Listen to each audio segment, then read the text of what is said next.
যে খোদ এই ধর্মগ্রন্থগুলো কি বলে সেগুলো একটু পড়াশোনা করা উচিত না? কারণ হচ্ছে যে যে ধর্মীয় গ্রন্থের ভিত্তিতে মানুষ বিশ্বাসী হয়ে এই যে মার মার কাট কাট একটা অবস্থা, কিছু লোকে বলে যে এর সাথে ধর্মের কোনো সম্পর্ক নাই, কিন্তু যারা নাকি এইগুলো করছে তারা যে ধর্মকর্ম একেবারে জানে না বা এগুলো কিছুই জানে না, বিষয়টা তো সেটা না। অ্যাটলিস্ট আমরা যে দেখি বিভিন্ন ওয়াজি হুজুররা তারা বিভিন্ন সময় বিভিন্ন কথা বলে, কিন্তু অনেকে বলে যে তারা নাকি আজে বাজে কথা বলে। কিন্তু আমরা যারা নাদান পাবলিক, মানে ধর্মকর্ম অত পড়িও না, ওইগুলো নিয়ে অত চর্চাও করি না, তখন আমরা একটু আশ্চর্য হই যে যারা নাকি এগুলো চর্চা করে তারা যা বলে সেটা ঠিক নাকি ওই কিছু লোক বলে ইহার সাথে সম্পর্ক নেই ওইটা ঠিক। অতঃপর যে ইয়েটা মনে হলো যে ঠিক আছে, সুখে নিজেই কিছুটা একটু চর্চা টর্চা করি না, একটু খোঁজখবর নিই। তো দেখুন যে পবিত্র কোরআনের প্রথম বাক্য, মানে প্রথম যে আয়াত, আমরা সবাই জানি যে সূরা আলাক, এখানে সুন্দর করে একটা বক্তব্য আছে যে প্রথম যে আয়াতটা 1 নম্বর আয়াত সূরা আলাক, যেটা 96 নম্বর সূরা, এখানে লেখা আছে যে পাঠ করুন আপনার পালনকর্তার নামে যিনি সৃষ্টি করেছেন। এই আয়াতটা দিয়ে কিন্তু প্রত্যেকটা হুজুর এই কথাই বলে যে এই পাঠটা করুন বলতে আল্লাহ আসলে বুঝাতে চেয়েছে যে মুসলমানরা যেন, মানে ইমানদার বান্দারা যেন তারা জ্ঞান বিদ্যা অর্জন করে, পড়াশুনো করে, জ্ঞান বিজ্ঞান এগুলো অর্জন করে, এটাই কিন্তু বুঝায়। যারা নাকি তাদের কথা শুনবেন সবাই কিন্তু এই কথা বলে। তারপরে লিখছে যে সৃষ্টি করেছেন মানুষকে জমাট রক্ত থেকে, পাঠ করুন আপনার পালনকর্তা মহান দয়ালু যিনি কলমের সাহায্যে শিক্ষা দিয়েছেন। হ্যাঁ, চমৎকার কথা। অর্থাৎ এই বাক্যগুলো, এই আয়াতগুলোর ব্যাখ্যা হিসাবে হুজুরা কিন্তু বলে যে এগুলো বস্তুত বান্দাদেরকে জ্ঞান অর্জন করার জন্য বলছে। তো সুতরাং আমরা আল্লাহর নির্দেশ মোতাবেক একটু জ্ঞান অর্জন করব, দেখি আমরা কি জ্ঞান পাই। আমরা পড়তে পড়তে একটু জ্ঞান অর্জন করব। তো জ্ঞান অর্জন করার উদ্দেশ্যে আমরা কোরআন পড়া শুরু করলাম। এখন অত্যন্ত দুঃখের সঙ্গে জানাচ্ছি, যেহেতু আরবি টারবি জানি না, সুতরাং এগুলো পড়ে তো আর কিছু বোঝাও যাবে না। অর্থাৎ আমাদের বুঝতে গেলে তো মাতৃভাষায় যেতে হবে, অথবা হয়তো বা যেতে হবে একটু ইংরেজি অনুবাদে। তো আমরা অর্থাৎ সেভাবেই আমরা এগোলাম। এখানে আমরা যদি এই সূরা নিসার 82 নম্বর, এই যে সূরা নিসার 82 নম্বর আয়াতটা এখানে যদি আমরা পড়ি, এখানে লেখা হচ্ছে, আল্লাহ বলছে, এরা কি লক্ষ্য করে না কোরআনের প্রতি? পক্ষান্তরে এটা যদি আল্লাহ ব্যতীত অন্য কারো পক্ষ থেকে হতো তবে এতে অবশ্যই বহু বৈপরীত্য দেখতে পেত। এই যে কথাটা আছে বহু বৈপরীত্য, মানে কন্ট্রোভার্সিয়াল অনেক কিছু দেখতে পেত। কোরআনের এই সূরা নিসার 82 নম্বর এই আয়াতটা বস্তুতে একটা চ্যালেঞ্জ। কেন? কারণ ওই নবী যখন আল্লাহর বাণী পৌত্তলি খ্রিস্টান ইহুদিদের কাছে প্রচার করতো, তখন তারা নবীকে বলতো যে তুমি কি কথাবার্তা বলো, এই যে আজকে একটা বলো, কালকে একটা বলো, তারপরে পুরা প্রাচীনকালের যে সমস্ত কিস্সা কাহিনী আছে, পৌরাণিক গল্প টল্প আছে, এগুলোকে তুমি আল্লাহর বাণীর নামে চালাচ্ছ, এটা কোন ধরনের কথা? এই ধরনের কথাবার্তা কিন্তু বলতো। যারা কোরআনের তাফসির পড়েছেন বা নবীর জীবনী পড়েছেন, হাদিস টাদিস পড়েছেন, আপনারা বুঝতে পারবেন। বা কোরআনও কিন্তু অনেক জায়গায় এই বিষয়টা উল্লেখ করেছে। তো এই জন্যে এই আল্লাহ একটা চ্যালেঞ্জ ছুড়ে দিচ্ছে, এবং দিয়ে আল্লাহ বলছে যে এইটা যদি মানুষের লিখিত হতো তাহলে বহু বৈপরীত্য থাকতো। অন্য অর্থে এই যে বহু বৈপরীত্য শব্দটা, মানে এই দুটো শব্দ, এখান থেকে উৎকনাস্তিকরা যে যুক্তিটা পেশ করতে চায়, তারা বলে যে আল্লাহ নিজেই তো তাহলে স্বীকার করে নিচ্ছে যে হ্যাঁ, মানুষ লিখলে বহু বৈপরীত্য থাকতো, কিন্তু আল্লাহ লেখার কারণে হচ্ছে কম বৈপরীত্য আছে, মানে বহুর জায়গায় কম হবে। এবং একই সাথে তারা যে যুক্তিটা দেখায় যে সর্বজ্ঞানী আল্লাহ যদি কোনো কিছু বলে তো তার মধ্যে অনেক কথাও যদি বলে তো তার মধ্যে জাস্ট একটা বৈপরীত্যও বা থাকবে কেন? এবং যদি একটা বৈপরীত্য থাকে তাহলে সেটা আল্লাহর কাছ থেকে আসছে কিনা, এই প্রশ্নটা তারা উত্থাপন করে। এবং করতে গিয়ে অতঃপর তারা কোরআন টোরআন চর্চা করে কিন্তু এই তারা বৈপরীত্য খোঁজার ধান্দা করে, মানে এই ধরনের কাজ তো, দুঃসাহস তো তারা দেখায়। এবং তার মধ্যে আমার নজরে যেটা পড়লো যে তারা যে বৈপরীত্যটা দেখানোর চেষ্টা করে, আমি এখন সেই জিনিসটা দেখাবো বস্তুত যারা নাকি আমার বক্তব্য শুনেন তাদের কাছেই আমার অভিমত থাকবে যে তারা যে বৈপরীত্যটা দেখানোর চেষ্টা করে সেটা আসলেই আমলে নেওয়ার মতো কিনা, নাকি হুদাই জাস্ট সমালোচনার জন্যই তারা এগুলো করে থাকে বা অসৎ উদ্দেশ্য নিয়ে ইসলামকে খাটো করার জন্য এগুলো করে। তো যাই হোক, আমরা সেই তাদের দেখানো সেই উদাহরণটা আমরা দেখি। তারা একটা উদাহরণ যেটা তুলে ধরে সেটা হলো যে এই যে এটা হলো সূরা বাকারা, সূরা বাকারার ৬২ নম্বর যে আয়াত, সেখানে বলছে যে নিঃসন্দেহে যারা মুসলমান হয়েছে এবং যারা ইহুদি নাসারা ও সাবেইন, যারা ঈমান এনেছে আল্লাহর প্রতি ও কিয়ামত দিবসের প্রতি এবং সৎ কাজ করেছে, তাদের জন্য রয়েছে তার সওয়াব তাদের পালনকর্তার পক্ষ থেকে, আর তাদের কোনোই ভয় ভীতি নেই, তারা দুঃখিতও হবে না। তো এই বাক্যটা দিয়ে একটা চমৎকার বিষয় কিন্তু বলা হচ্ছে, সেটা হলো এখানে বলা হচ্ছে যে যারা মুসলমান এবং একই সঙ্গে যারা নাকি ইহুদি খ্রিস্টান এবং সাবিয়ান, তারা সবাই বেহেস্তে যাবে, আল্লাহ তাদেরকে পুরস্কৃত করবে, তাদের ভয় পাওয়ার কোনো কিছু নেই, এই কথাটাই কিন্তু বলা হচ্ছে। তবে এখানে এই যে বাংলা অনুবাদটা দেখে অনেক হুজুরকেই আমি দেখেছি এটার একটু ভিন্ন রকম অর্থ করে। এখানে যে বলা হচ্ছে না যে ঈমান এনেছে, এটি দিয়ে তারা বুঝাতে চায় যে নবীর সময় অর্থাৎ হযরত মুহাম্মদের সময়, মানে সময়ের আগ পর্যন্ত যারা নাকি ইহুদি খ্রিস্টিয়ান এরা ছিল, যারা আগের কিতাব অনুসরণ করতো, হযরত মুহাম্মদের আগ পর্যন্ত যারা ওইগুলো অনুসরণ করতো তাদের কথাই বলা হচ্ছে এবং তাদেরকে পুরস্কৃত করার কথা বলা হচ্ছে। এবং অতঃপর এখানে যে বলা হচ্ছে না যে যারা ঈমান এনেছে, এটা দিয়ে তারা বুঝাতে চায় যে নবী আসার পরে অর্থাৎ হযরত মুহাম্মদ আসার পরে তার কাছে যারা ঈমান আনছে অর্থাৎ মুসলমান হয়ে গেছে তাদের কথা বলা হচ্ছে, কিন্তু বিষয়টা মোটেও তা না। এই কারণে বিষয়টা মোটেও তা না, সেটা কিন্তু ইংরেজি বিখ্যাত যে সমস্ত ইংরেজি অনুবাদ আছে সেটা পড়লে কিন্তু বোঝা যাবে। আমরা সেটা একটু দেখি না, সেটা বোঝা যায়। এখানে যে ইংরেজি অনুবাদটা আছে, এই ইংরেজি অনুবাদটা হচ্ছে এখানে নেওয়া হলো পৃথিবীতে সবচেয়ে বিখ্যাত কোরআন অনুবাদক ইউসুফ আলীর কাছ থেকে। এখানে বলছে যে those who believe in the Quran, মানে কোরআনে যারা বিশ্বাস করে, মানে যারা মুসলমান আর কি, ইমানদার, and those who follow the Jewish scriptures, মানে ওই যে বাইবেল ফলো করে, and the Christians and the Sabians, any who believe in Allah. এই যে any who believe in Allah, এখানে কিন্তু একেবারে present indefinite tense, any who believe in Allah, তার মানে খ্রিস্টান, ইহুদি এবং সাবিয়ানদের মধ্য থেকে যারা বিশ্বাস করে in Allah and the last day, মানে কিয়ামতের প্রতি, and the work righteousness shall have the reward with the Lord, on them shall be no fear nor shall they grieve, তার মানে তাদের দুঃখ পাওয়ার কিছু নেই, তারা পুরস্কৃত হবে। তাহলে এখানে যে তফাৎটা বাংলা এবং ইংরেজি অনুবাদে যে তফাৎটা সেটা হলো যে ঈমান এনেছে, দেখেন যে ইংরেজি অনুবাদে কিন্তু সেটা নাই। এই কারণে নাই কারণ ইংরেজি অনুবাদটা তো ইউনিভার্সাল, ওয়ার্ল্ড ওয়াইড, সেখানে কিন্তু এলোমেলো ওই অনুবাদ করলে কিন্তু হয় না, তাহলে কিন্তু সেটা গ্রাহ্য হয় না। তারপরেও যুক্তির খাতিরে আমরা যদি এটা মনে করি যে বাংলাটা সঠিক আছে ইংরেজিটাই ভুল, এরকম তো আমরা মনে করতেই পারি। সুতরাং আমরা একটু ক্রস চেক করবো। আমরা দুনিয়ায় যারা বিখ্যাত আলেম যারা এই কোরআনকে ইংরেজিতে অনুবাদ করেছে, আমরা একটু সেই জায়গায় যাব।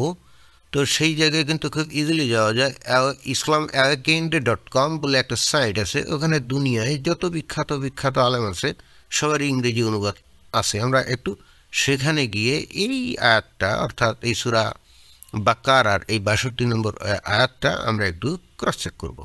এই কাজটা কিন্তু খুব সহজেই করা যায়। যে কোনো পাঠক বা শ্রোতা যারা আমার এই ভিডিওটা দেখছেন আপনারা খুব ইজিলি করতে পারবেন। কীভাবে? এই যে google.com-এ যাবেন, এখানে এই যে সার্চ বক্সে আপনারা লিখবেন ইসলাম অ্যাওয়েকেন্ড, খালি এটি লিখলেই হবে, তাহলে কিন্তু অলরেডি চলে আসবে। আমরা একটু এন্টার দিলাম, দিলে এই যে একেবারে সরাসরি যে ইসলাম অ্যাওয়েকেন্ড এই যে পেজ, এটা হলে islamowakened.com, আমরা এখানে ক্লিক করলাম। ক্লিক করে আমরা কিন্তু সোজা চলে যেতে পারবো, অর্থাৎ যে কেউ কিন্তু ক্রস চেক করতে পারেন, এটা জটিল কোনো কিছু না। জাস্ট আপনার একটু সদিচ্ছা থাকতে হবে এবং সময় থাকতে হবে। তা আমরা এই যে এই নিচে চলে গেলাম, নিচে চলে যেয়ে আমরা এই যে ২ নম্বর সূরাটি কাউ আল বাকারা, ওই বাকারার অর্থ কিন্তু কাউ মানে গরু, অনেকেই হয়তো জানেন। তো আমরা এখান থেকে আমরা 62 নম্বর আয়াতটায় আমরা চলে যাবো। এই যে 62 গেলাম, ওখানে 62 নম্বর আয়াতটায় আমরা চলে গেলাম। এই যে এখানে দেখুন যে দুনিয়ার সব অনুবাদক, মানে বিখ্যাত বিখ্যাত যত অনুবাদক সবার অনুবাদ চলে আসছে, যে মোহাম্মদ আসাদ, মোহাম্মদ পিকথাল, ইউসুফ আলী, তারপরে মুস্তফা খাত্তাব, সফি কাসকাস, ওয়াহিদুদ্দিন খান, সব এভাবে কিন্তু একেবারে নিচে, মানে অনেক দুনিয়ার যত বড় বড় ইয়ে আছে, ইসলামী আলেম আছে যারা নাকি ইংরেজিতে কোরআন অনুবাদ করেছে, একেবারে সব আছে এখানে। যাই হোক, আমরা বিখ্যাত যারা মোটামুটি তাদের অনুবাদটা একটু পড়ি। এখানে যেমন মোহাম্মদ আসাদ কি বলছে, যে verily those who have attained to faith, as well as those who follow the Jewish faith, and the Christians and the Sabians, all who believe in Allah and the last day and do righteous deeds, shall have their reward with their sustainer, and no fear need they have, and neither shall they grieve. ওই যে এখানে যে বলছেন না, those who believe, মানে এখানে মূল জায়গাটা হলো এই যে those who believe, who have believed না, অর্থাৎ বাংলায় যেখানে ছিল যে ইমান এনেছে, না ইমান এনেছে না, এখানে যারা ইমান, যারা বিশ্বাস করে, আসলে ইমান শব্দটা এখানে ইউজ করলে একটু সমস্যা, যারা বিশ্বাস করে, অর্থাৎ এটা হলো প্রেজেন্ট ইনডেফিনিট টেন্স। আমরা যদি পিকথালের অনুবাদ যাই, lo those who believe in that which is revealed unto the Muhammad, অর্থাৎ কোরআনের প্রতি যারা বিশ্বাস করে, and those who are Jews and Christians and Sabians, whoever believed in Allah and the last day and that right, surely their reward is with their Lord, and there shall no fear come upon them, neither shall they grieve.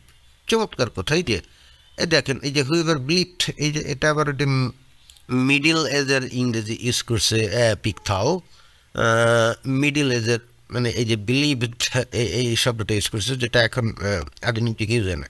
আমরা যদি ইউসুফ আলীর অনুবাদ দেখি, মানে সবচেয়ে বিখ্যাত কিন্তু ইউসুফ আলী। ইউসুফ আলীর বাড়ি কিন্তু যে ভারতীয় উপমহাদেশে ব্রিটিশ পিরিয়ডে 1935 সালের দিক উনি অনুবাদটা করেছিলেন। এখানে উনি কি অনুবাদ করলেন আমরা দেখি, those who believe in the Quran, মানে কোরআনে যারা বিশ্বাস করে, অর্থাৎ মুসলমানদের কথা বলছে, and those who follow the Jewish scriptures and the Christians and the Sabians, ওই যেটা আমরা সেখানে পড়েছিলাম, ওইটাই কিন্তু এইটাই কিন্তু ওখানে any who believe in Allah and the last day, এই লাস্ট ডে বলতে কিন্তু কিয়ামতের দিন বোঝাচ্ছে।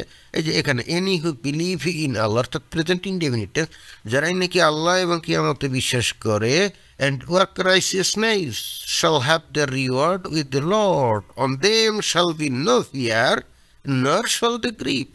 চমৎকার করে বলছে যে তাদের ভয় পাওয়ার কোনো কারণ নেই, মানে they shall not be no, them shall be no fear, মানে তাদের কোনো ভয় পাওয়ার কিছু নাই, মানে ভয় পাবে না, nor shall they grieve, অথবা তারা দুঃখ ভারাক্রান্তও হবে না বা দুঃখ পাবে না, মানে আল্লাহ তাদেরকে পুরস্কৃত করবে।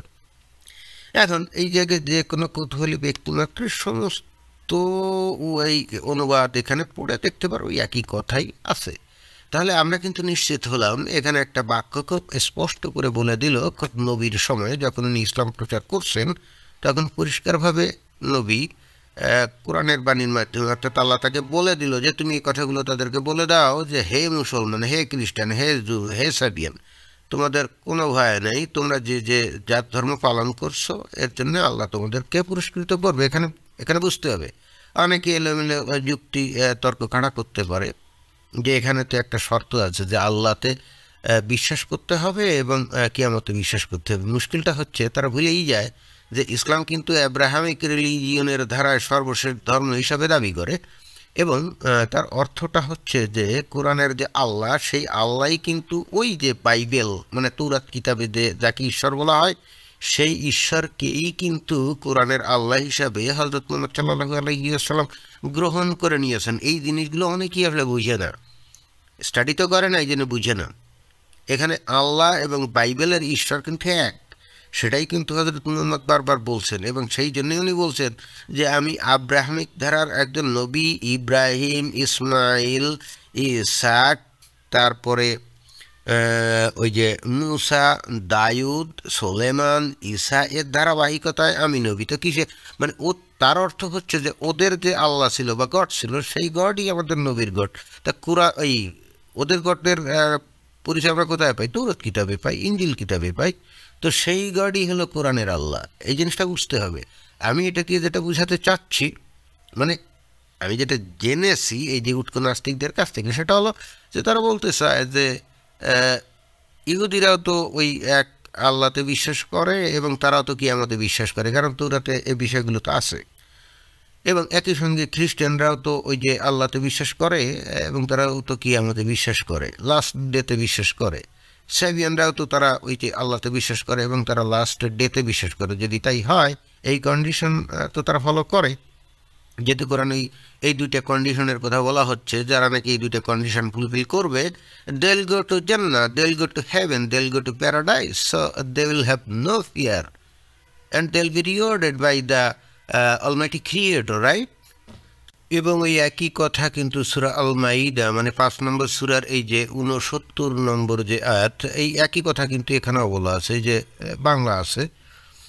আমরা পড়তে পারি যে নিশ্চয়ই যারা মুসলমান, যারা ইহুদি, সাবেই বা খ্রিস্টিয়ান মানে খ্রিস্টান, তাদের মধ্যে যারা বিশ্বাস স্থাপন করে আল্লাহর প্রতি, কিয়ামতের প্রতি এবং সৎকর্ম সম্পাদন করে, তাদের কোনো ভয় নেই এবং তারা দুঃখিত হবে না। দেখুন যে এই জায়গায় আবারও ওই বাংলা অনুবাদে একটু অন্যরকম করে দিয়েছে। আমি জানি না যে বাংলা অনুবাদকরা এই কারসাজিগুলো কেন করছে। বিশ্বাস স্থাপন করে, এটা আসলে তো তা না। এটা দিয়ে বোঝায় যে আগে বিশ্বাস ছিল না, পরে বিশ্বাস করা শুরু করেছে, সেটাই বোঝায় না যে আগে অবিশ্বাসী ছিল, পরে নতুন করে বিশ্বাস স্থাপন করলো। বিষয়টা তো তাই দাঁড়ায়। কিন্তু আসলে এই যে আমি আগেই দেখিয়েছি যে ইংরেজিটা হলো ওই ইউসুফ আলীর মানে বিখ্যাত কোরআন অনুবাদক, এখানে কি বলছেন, দোজ হু বিলিভ। আসলে বিশ্বাস স্থাপন করে না বলে এখানে বলতে হবে যারা বিশ্বাস করে, মানে তাদের মধ্যে যারা বিশ্বাস করে আল্লাহর প্রতি, এরকম হবে, স্থাপন না। এই যে ইংরেজি অনুবাদটা পড়লে আমরা সেটা বুঝতে পারি যে those who believe in the Quran, those who follow the Jewish scriptures and the Sabians and the Christians, any who believe, এই যে any who believe মানে এদের মধ্যে, অর্থাৎ খ্রিস্টান, ইহুদি এবং সাবিয়ান, তাদের মধ্যে যে কেউ বিশ্বাস করে in Allah and the last day and work righteousness, on them shall be no fear nor shall they grieve। ওই আগের কথা। এই যে বাংলা অনুবাদটা যে এই যে যারা বিশ্বাস স্থাপন করে, এই শব্দটা দিয়ে বোঝাচ্ছে মানে এমন একটা ভাব নিচ্ছে যে আগে বিশ্বাস ছিল না, কিন্তু পরে তারা আল্লাহ এবং কিয়ামতের প্রতি বিশ্বাস আনছে, অর্থাৎ মুসলমান হয়ে গেছে। বস্তুত এইরকম একটা ভাব দ্বারা ফুটায় তোলার জন্যই কিন্তু এইরকম অনুবাদটা করা, একেবারে ক্লিয়ার কাট।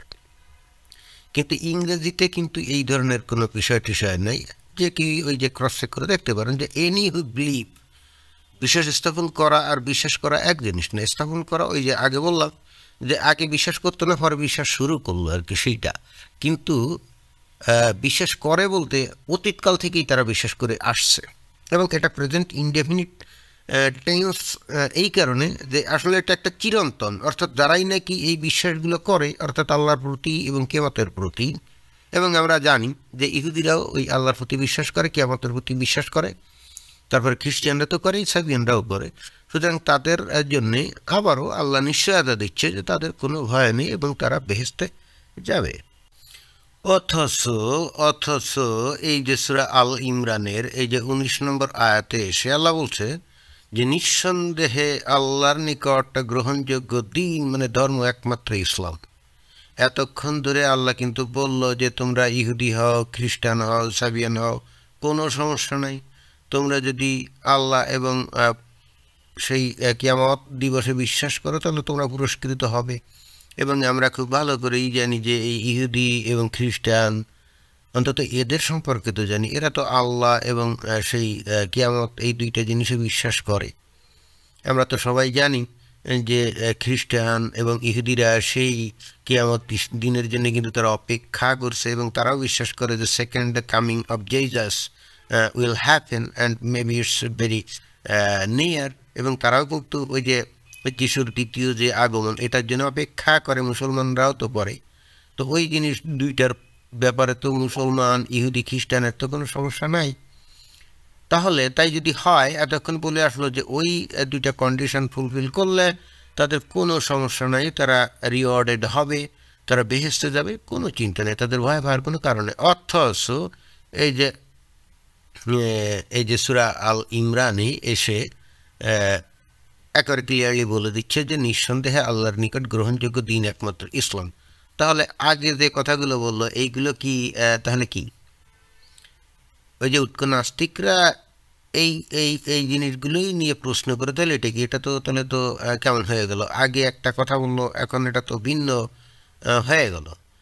অনেকে হয়তো বলবে যে ইসলাম আসার পরে আগের ধর্মগুলো বাতিল হয়ে গেছে এবং যে কারণে ওইগুলো ফলো করলে আর কোনো মানে কোনো সুবিধা নেই। কিন্তু ওখানে বারবার আমি টেন্সের বিষয়টা বলেছি, যে ওখানে বলছে যে দোজ হো বিলিভ, তার মানে এইটা হলো চিরন্তন। যখন একটা বাক্যকে যখন প্রেজেন্ট ইনডেফিনিট টেন্স দিয়ে বলা হয় তখন সেটা চিরন্তন হয়ে যাচ্ছে। যেমন সূর্য, যেমন পৃথিবী সূর্যের চারদিকে ঘোরে, ঘুরি আসে বা ঘুরিতেছে না, এটা না। পৃথিবী সূর্যের চারদিকে ঘোরে অর্থাৎ প্রেজেন্ট ইনডেফিনিট টেন্স, এর অর্থ হলো এটা চিরন্তন একটা ঘটনা। তাহলে এর আগে ওই যে those who believe in Allah and the last day, among them those who are Jews, Christians and Sabians, they will have no fear and they will be rewarded. তো এই রিওয়ার্ডটা কি? রিওয়ার্ডটা তো হলো সেই বেস্ট আছে। তো ওখানে তো প্রেজেন্ট ইনডেফিনিট টেন্স ইউজ করছে। বাংলায় যারা অনুবাদ করছে তারা বিষয়টা ধরতে পারছে যে ওই জায়গায় যদি ইনডেফিনিট টেন্সটা হয় তাহলে তো ভেজাল হয়ে যায়। যে কারণে ওই যে বিশ্বাস স্থাপন করে বা বিশ্বাস স্থাপন করেছে, ইমান এনেছে, এই শব্দগুলো এই কারণে বসিয়েছে যাতে এই যে আমরা যে বাংলা ভাষী যে আলেমদের কাছ থেকে যে যুক্তিগুলো পাই, বস্তুত ওরা ওই ইংরেজি ওই বাংলা মানে বাংলা যে একটু ভিন্নভাবে অনুবাদ করেছে ওর ভিত্তিতে করে, কিন্তু ইংরেজি অনুবাদে যখন আপনি যাবেন তখন দেখবেন যে কমপ্লিটলি ভিন্ন। এবং আমরা জানি যে ইংরেজি অনুবাদ তখন ইউনিভার্সাল অনুবাদ, এইটাই কিন্তু অ্যাকুরেট অনুবাদ এবং এটাই গ্রহণযোগ্য অনুবাদ। কারণ সারা দুনিয়ার মানুষ তো ইংরেজি পড়ে, ইংরেজিতেই জানে, তাই তো। এখন এই যে আল্লাহ এখানে হুট করে তার কথাটা এই যে ভিন্ন করে দিল, যে বললো যে না, এখন থেকে আর কোনো অন্য ধর্ম গ্রহণযোগ্য হবে না।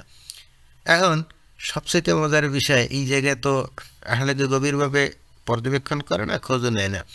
মজার বিষয়টা হচ্ছে এই কথাটা বলার পরে এই যে নিঃসন্দেহে আল্লাহর নিকট গ্রহণযোগ্য দিন একমাত্র ইসলাম, এই যে কথাটা বললো না, এই কথাটা বলার পরেও কিন্তু আল্লাহ আবার বলছে যে যারা নাকি খ্রিস্টান, ইহুদি, সাবিয়ান এবং যারা নাকি আল্লাহতে বিশ্বাস করে এবং কিয়ামতে বিশ্বাস করে তাদের কোনো ভয় নেই, তারা বেঁচে যাবে। কীভাবে জানেন? সেইটা এইবার আমি দেখাবো। এইটা কোন সূরা? এটা হলো সূরা আল ইমরান। এই যে আমি উপরে দেখাচ্ছি, এই যে সূরা আল ইমরান, তাই না? সূরা আল ইমরানের কত? 19 নম্বর আয়াত, রাইট? সূরা আল ইমরানের হচ্ছে 19 নম্বর আয়াত, এই যে 19 নম্বর আয়াত। তা আমরা সেইটা একটু পরীক্ষা করবো যে এরপরে আল্লাহ আবার বলছে কিনা।